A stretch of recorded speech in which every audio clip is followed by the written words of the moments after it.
दिमाग से स्वयं कुछ विचार निकलते हैं।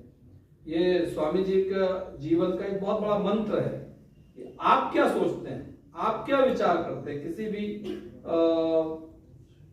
एक विषय वस्तु के बारे में, तो हम उस स्केल पर हैं क्योंकि आपने उस लिमिट्स को पार किया है जहां से वो स्केल स्टार्ट होता है।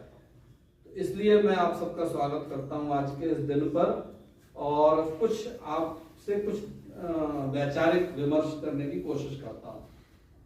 मैं प्रारंभ करता हूं स्वामी विवेकानंद जी के जन्म के समय से।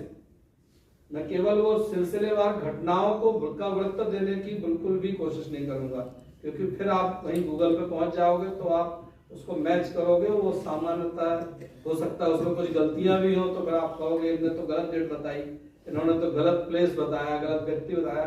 उसका मैं बिल्कुल भी धृष्टता नहीं करूंगा यहाँ।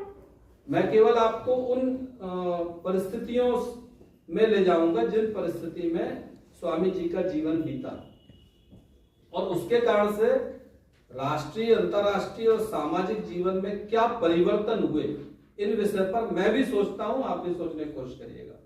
तो स्वामी विवेकानंद जी का जो जन्म हुआ वो कौन सा सन था और उस समय देश और समाज की परिस्थिति क्या थी, इसको विचार करना चाहिए। तो वो था 1863। 1863 मतलब वो कौन सा कालखंड था?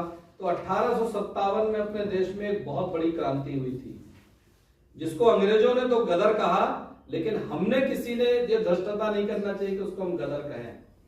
गदर माने विद्रोह होता है, विद्रोह नहीं था, वो हमारी मातृभूमि की आजादी के लिए हमारा एक पुरजोर प्रयास था।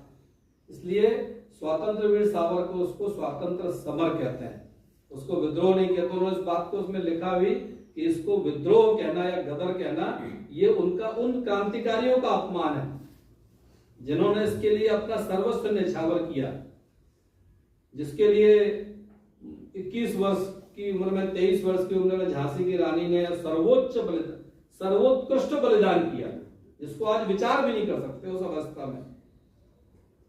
तो उस समय पूरे देश ने पूरी ताकत के साथ संघर्ष किया।